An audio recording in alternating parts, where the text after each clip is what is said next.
किल्ले रायगड छत्रपती शिवाजी महाराजांच्या स्वराज्याची राजधानी।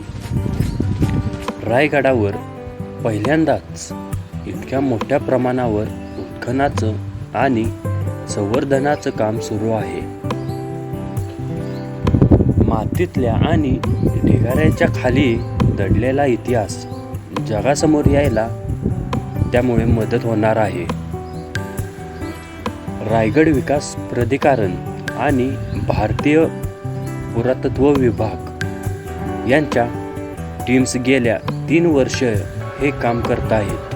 गडाचं म्हणजे जो आत्ताचा गडाचा वरचा पृष्ठभाग आहे सरकारने एरियल मॅपिंग संपवलं। 606 त्याच्यामध्ये जवळपास 1250 एकरचा मंजूर केला आहे।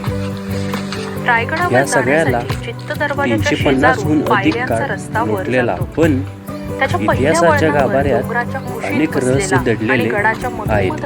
ही रहस्य उलगडण्याचा प्रयत्न नाणे दरवाजा 1674 मध्ये शिवराज्याभिषेकासाठी आलेल्या इंग्रज रायगडावर हेनरी जाताना ओक्सेडल पहिल्यांदा यांनी नाणे या दरवाजा दरवाजाचा लागतो। उल्लेख केलाय असं इतिहासकार सांगतात।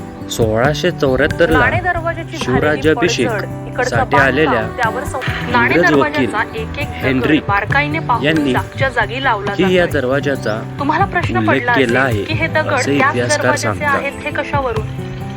ते दुसरीकडचेही असू शकतात। आम्हालाही हा प्रश्न नाणे पडला। दरवाजा झालेली तर पडझड याच्यात आम्ही जेव्हा त्याचं इकडचे कॅटेगराइज बांधकाम आहे, तुळ्यांची त्यावर दगडं आहेत संशोधन आणि केले भिंतीच्या गेले। बांधकामासाठी वापरलेली दगडं सुद्धा आहेत। त्यावर तर याचाच अनुषंगाने त्या आम्हाला दरवाजाची कळलं की आपण जो वाहून नाणे गेलेली दरवाजा दगडी तुटलेल्या दरीत अवस्थेत पाहतोय किंवा भग्नावस्थेत 350 पाहतोय, दगड याची सर्व सापडले। ही जर स्टोन आपल्याला मिळाली आता त्या आणि ही जर दगडांची आपण ड्रॉइंग मधून पुनर्बांधणी त्याचा संदर्भ केली लावू जाणार शकतो, आहे। कोणत्या जागेवर कोणता दगड होता, तर आम्ही ते लावायला नाणे सुरुवात केली। दरवाजाचा आत्ताच्या दगड परिस्थितीत बारकाईने संवर्धन करणाऱ्या बघून टीमचं ते नेतृत्व करतायत। जागच्या जागी लावला जातो। याआधी त्यांनी युनेस्कोच्या अनेक प्रकल्पांमध्ये शिवकालीन संवर्धनाचं बांधकाम काम केलंय। पारंपरिक पुरातत्व पद्धतीने विभागाच्या सुरू नियमानुसार आहे इथे। संवर्धनात वास्तूंची पुढे पुनर्बांधणी जाताना करताना आपल्याला सिमेंट कॉन्क्रीटचा वापर करता येत नाही। ऐतिहासिक वस्तू त्यामुळे दिसतात। शिवकालीन बांधकामानुसार पारंपरिक पद्धतीने हे काम गडावर सुरू आहे। 300हून अधिक वाड्याची अवशेष प्राधिकरणामार्फत सापडले पहिले आहे। जो चुना आहे तो लम्सच्या जेव्हा आतापर्यंत भिजवलेला चुना वापरतो फक्त तेव्हा त्याच्यात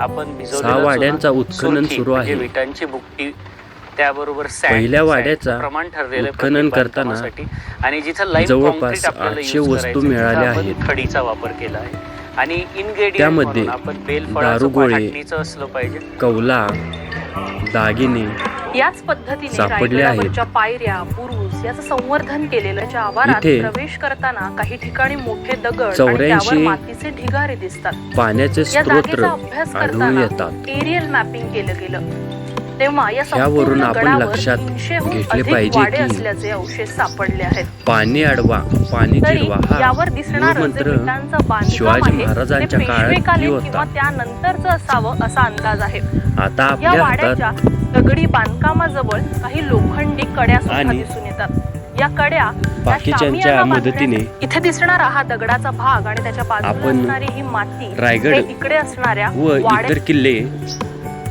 सुस्थितीत ठेवण्याचा प्रयत्न पहिल्या केला वाड्याचं पाहिजे। उत्खनन करताना यात लहान आणि मोठ्या अशा जवळपास हा वारसा 800 वस्तू मिळाल्याचं आपल्याला संशोधक जपला सांगतात। पाहिजे। त्यामध्ये दारुगोळे, शेकडो वर्ष जुनी कौलं, मातीची भांडी, तर काही आपल्याला दागिने ही माहिती सापडले कशी आहेत। वाटली इतक्या महत्त्वाच्या कमेंटमध्ये किल्ल्यावर जरूर सांगा। इतकी पडझड का झाली आणि असावी? आपण जर रायगडावर चॅनलला झालेल्या नवीन असाल तर अतिक्रमणामुळे या सबस्क्राईब करा। वाड्यांचं नुकसान झालं आहे का असे जय प्रश्न शिवराय। आम्हाला पडले।